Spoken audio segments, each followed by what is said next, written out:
Welcome back to the channel, guys. This is VIN 1651, and this is a 2016 ultra white paint code 083 with LA20 black interior that popped up on Facebook in the for sale groups, the F performance groups, etc.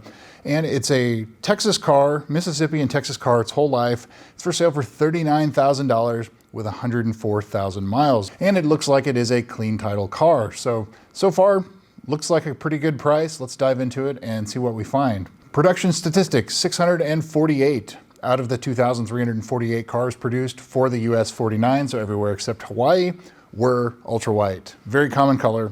And of those 648, 267 had LA20 or black interior. Pretty common, actually the second most common to white with red interior. So here is white with black interior. For 2016, 371 out of the 1,418 cars I've identified were ultra white. Out of those 371, 149 had black interior. So at its rarest, this car is one of 149. In the GSF world, very common. Carfax, Epic VIN, and AutoCheck. So Carfax shows this as a 5-owner, no accident car. Epic VIN shows this as a 4-owner, no accident car. And AutoCheck shows this as a 5-owner, no accident car. So I think it's safe to assume this is a 5-owner, no accident car.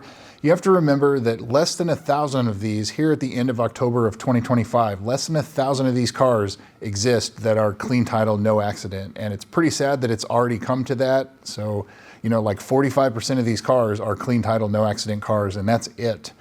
So this is one of those. Previous sales, this car was first on sale in April of 2016 in Mississippi, and it says it's at a Chevy dealer, but I think it's just probably a Chevy dealer that's also a Lexus dealer.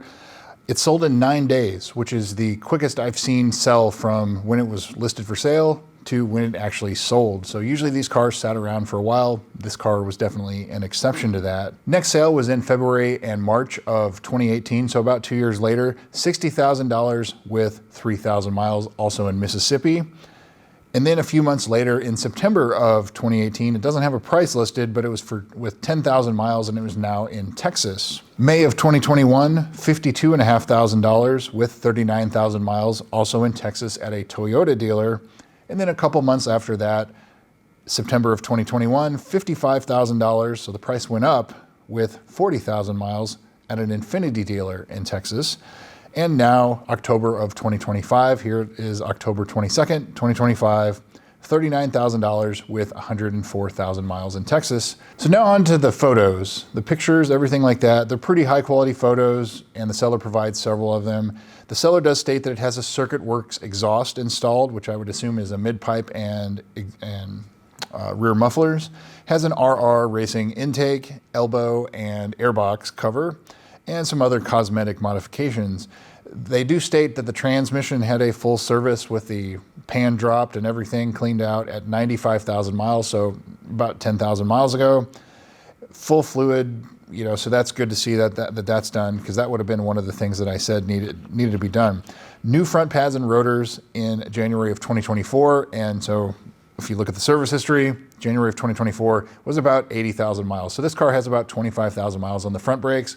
Probably gonna need at least pads, maybe pads and rotors, depending on how hard it's been driven, at 25,000 miles on the distance for the pads. But it looks like, and the seller shows this in the pictures, it's got some battle damage on the front and rear bumpers, like somebody rubbed up against it. The front has some rock chips.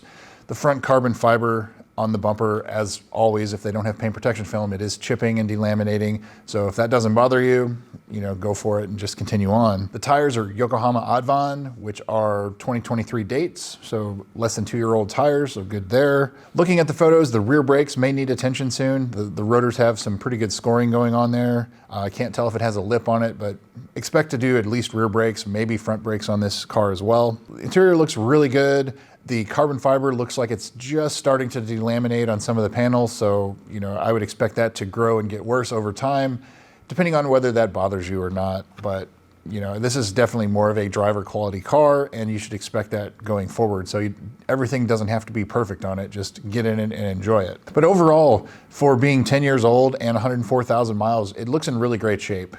And you know, obviously, you know, it has some use. It was used 104,000 miles, but it does look, you know, pretty good overall for all things considered. So the price, $39,000.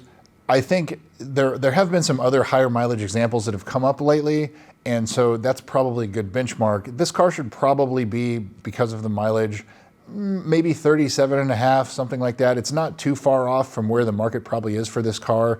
There are some that have been sold with 130,000 miles for like the $35,000 range, and you go up even higher, 140,000, 150,000, it's in like the lower 30s. So this car at 39,000, in my opinion, is priced just slightly high, but it's not very far off from probably where it needs to be, especially because it is one of the less than 1,000 clean title, no accidents cars.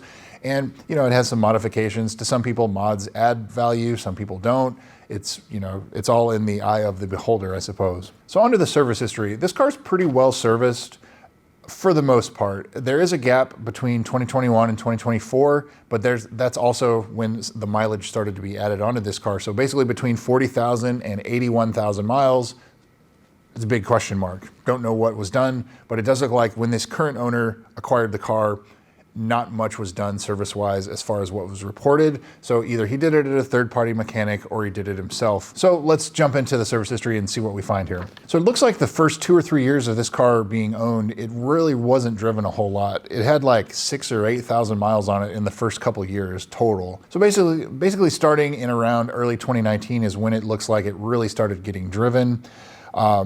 The first entry of note is May of 2018. The JLB recall is done. That's the high pressure fuel pumps. Most of these cars have that done. Good to see that it's done there. January of 2019, the low pressure fuel pump was reprogrammed. That's the humming or buzzing that you hear in the back seat. So that's been done. And then there's a 3.5 year gap and 41,000 mile gap. Big old question mark. And then all of a sudden it shows up with 80,000 miles, 81,000 miles in January of 2024 with this current owner. And they got new front brakes. And again, I said earlier, there's about 25,000 miles on the front brakes. These front brakes on these cars last 20 to 30,000 miles. So I would fully expect going into this that you're going to probably need front pads, maybe front pads and front rotors at the same time. But it probably also needs rear brakes as well. So expect to do a full brake job on this car when you get this. If not right away, pretty soon. November of 2024, it had 4 new TPS sensors installed, tire pressure monitoring system sensors. And they also stated that a check engine light was on, and they found that it was due to an exhaust leak from the aftermarket exhaust where the headers or the cats and the mid-pipe meet. And so it's leaking there. And it doesn't say it was fixed. They recommended returning it back to the factory exhaust system. So it looks like in this case, you may have an exhaust leak to address as well. And August of 2025, just a couple of months ago, at 103,000 miles, or almost 104,000, so basically hasn't been driven much since then, it was towed in with no oil in it. And the reason was they couldn't get the oil filter housing adapter off.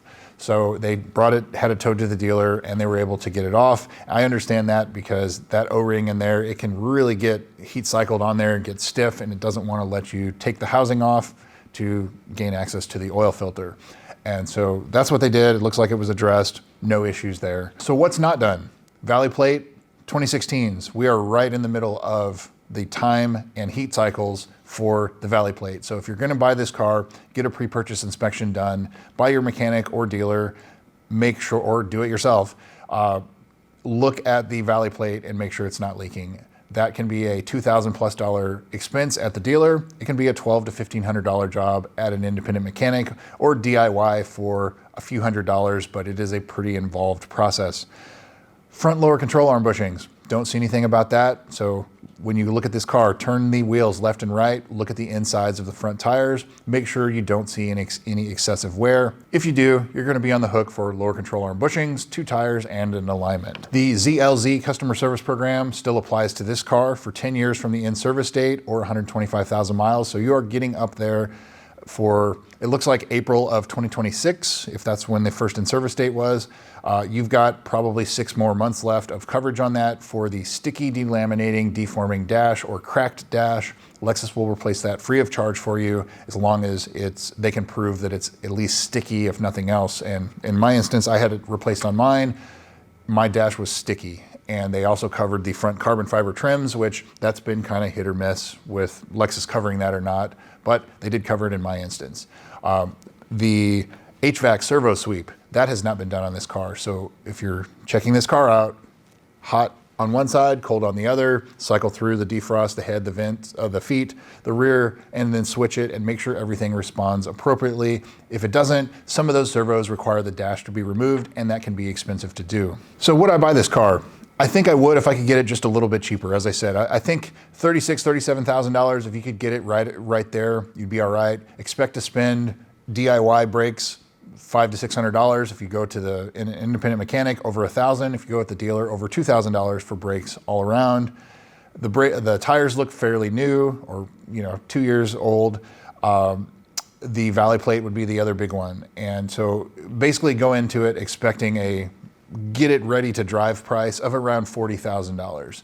And so that's valley plate and brakes, and those are the big things that I see on this car.